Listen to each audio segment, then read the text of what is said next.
Getting into the photo industry is not easy.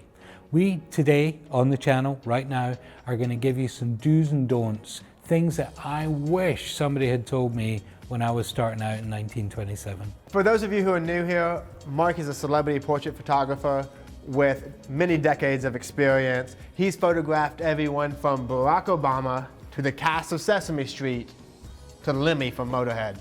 And Alex Hooks is a photographer who has been taking beautiful fashion imagery for just long enough to be dangerous. Oh, that feels nice. Long enough to be dangerous? Good, right? Thank you. You're welcome. Right. Between us, we literally have decades of photo experience in New York City, which is, you know, a tough market. So I just want you to understand that everything we are saying is gospel. Only kidding, not at all. Hopefully we will be able to give you some good do's and don'ts, but if there's anything that you think we've missed or anything that we're saying wrong, Alex would love to hear about it in the comments. Yeah, please leave me a comment. Ready to go? Yeah, let's do it. Let's do it.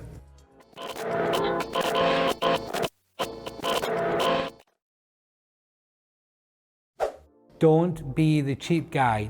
Now, sometimes you're going to have to take jobs that are maybe a little lower paying than you would want to get paid, but don't purposely come in under to nail a job, because you will only be seen as a cheap guy. It does a disservice to you, it does a disservice to your craft, and it does a disservice to the industry. So be fair, come in at a reasonable price, and have some wiggle room for negotiation. Do get a deposit.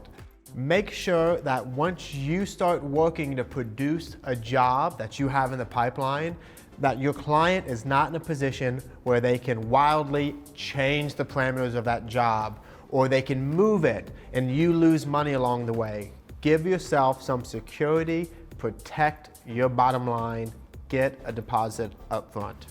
And just one thing on that, Alex, and it's very, very difficult, but if you can't get a deposit, if they're making excuses, get a signed PO. Deposit, 100%.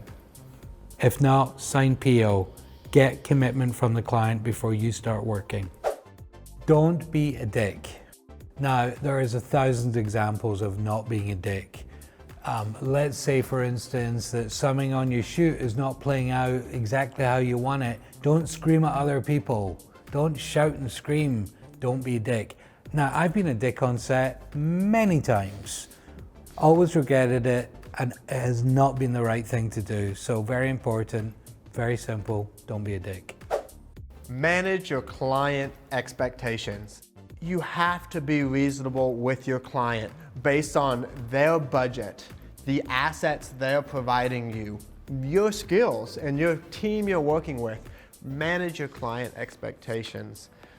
I have had a personal experience a long time ago where I was going to shoot a wedding, and I got with the bride and her mother, and they started showing me all these wedding catalogs and things they wanted. Aspirational. And I had to be very clear that we have a bargain dress, and you're getting married in a cinder block church. Right. And you don't want to pay for lighting. We can't make any of these images. I'm going to do my very best to make you a nice set of wedding photos, but you're not getting this photo shoot.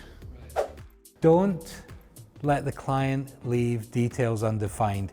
Now, what I mean by this is, you've got a client and you're shooting something for them, and they say thanks very much, and they take the photos, they put it on t-shirts, they make a vodka ad, and you're like, well, how can you do that with my photos? You know why they can do that? Because you have not specified what the usage is for these photos. So that's one aspect of that, usage. What are they using it for? Do you agree to it? Is it web? Is it print? Very, very important. Also, when the client is kind of airy-fairy about, yeah, we're going to shoot a few models, we need like a couple of looks on each, and all of a sudden they show up at the shoot and there's many more models and they want you to shoot 150 looks, right? Don't leave that undefined. Do be respectfully persistent when looking for new clients. And what I mean by that is, it is a great idea to put together a monthly newsletter. and send it out to everyone on your email list. It's a great idea to send your portfolio and maybe some updated photos to somebody you want to work with again and again and again. But make sure you do it in a way that you don't make a fool of yourself. You want to do it in a way that they see it, maybe sometimes they ignore it, but it doesn't come so much that they know your name and they talk to their coworkers about, oh, that guy Adam sent me another email with more pictures unsolicited. Yeah, you don't want to do a daily newsletter. No. Don't take shit personally. I'm a sensitive human being, and this is one I've been working on and work on every day. But the bottom line is, you're not going to win every job. You're going to lose some. It's going to be unfair. Things are not going to be fair. Somebody's brother's friend's mother happens to be a photographer and they're getting the job. You know, they want somebody in New York and you're not in New York. There's a million reasons why you don't get that job. But you know what? It's business. Don't take it personally. Don't get upset. Learn from the experience. Move on. Pitch for the next one. Do practice your craft. I mean, that's so simple. Take photographs.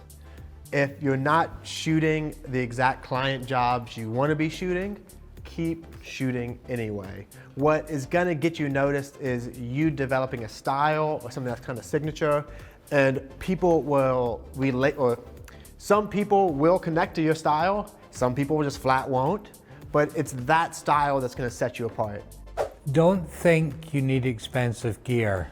You don't need expensive gear. I mean, you know, you don't want to compromise. I mean, you know, there's stuff that you need, but don't think that buying that new lens is going to make a difference to whether you get a job or not.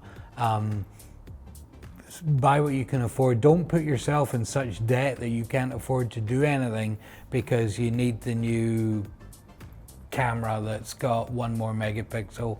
Don't buy into it. Don't buy into the marketing. Do the best you can, buy the best that you can afford, and I tell you that you will make it work and take great photos. Do know how to use your gear. Like Mark just said, having the most expensive gear isn't gonna make you a better photographer. But knowing your gear inside and out and knowing the limitations of it and where it excels will help you make better photos. And this doesn't come down to a spec sheet thing, but if you know that if your camera gets really noisy above ISO 800, you shouldn't be shooting at night. And that's not a big deal. You just have to work with that parameter. Okay, folks, don't be late. Don't be late. Don't be late. It's just one of the most basics of everything. Everybody's on set. You've got your job and you show up late.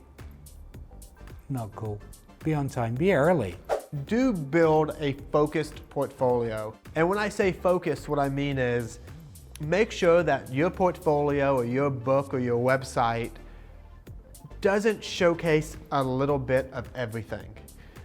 The fact that you can replicate a bunch of other people's styles is great and it shows a lot of versatility, but it doesn't show anything about you, about who you are, about the way you work. And it really prevents you from standing out in a saturated market. Now, maybe if you're in a tiny market geographically and you need to be able to shoot the corporate headshots and the school photos and the weddings, having a few different things is good. But generally, if you want to stand out, you need to showcase your style, whatever that is. Do explore your options. There's many, many ways into this industry. I'm going to name a few. Being a photo assistant for a photographer, that's the way I did it, and you did that too? Yeah, when I transitioned to doing studio work. Yeah, so being an assistant, being a studio manager. You know, I know people that have come up starting off working in rental houses, got to know the photographers, got to know the photo assistants, work in a camera shop. You know, there's all different avenues into the industry. Find one that kind of works for you. My highest recommendation would be work for other photographers. Find out how the game's played, and that's a really good avenue in. Do aim high. You can do a body of work that you are, it's one of your early projects, but you have a talent and you're doing something special. Don't think that a smart creative director or a smart designer or somebody is not going to go, wow, this is really new and interesting. So if you're doing that, send it to the top places. Get people to see it. Aim high, because I guarantee it that if your work is strong, you will come to the top. So don't level yourself, I'm never gonna, aim high. You have a good example of that, well, right? I was just going to say that when aiming high, also don't sell yourself short in producing your work. Sometimes you can find some friends or some talent and they're just down to like get together today and do it. But sometimes that's not going to be the best results. So maybe you should aim a little bit higher in your production, because you're going to be aiming high on the back end, either wanting an editorial to run the story or be featured or just be able to show it to high-end art directors. I mean, I think you should aim high, but that also means you should strive for some really nice stuff in your imagery. Yeah, agreed. And last and definitely most important, still don't be a dick. And I feel like I really need to say this because, like Mark said, I'm often the first person on a set to raise my voice or to be visibly upset. But, the point is always to come together as a team and make something good. Production is a team sport. So it doesn't matter who's holding the camera, who's setting up the lights. You need to be working as a good unit or else it's not going to go well. So be good to the people around you. Apologize if you yell, or at least, show some form of condolence. There's no I in production. Oh yeah, there is. There's no I in produce. There's no I in produce. Thank you so much for watching. Please let us know your thoughts, and we'd love to hear what we missed out and what you disagree with, especially Alex. Especially me. Don't be a dick.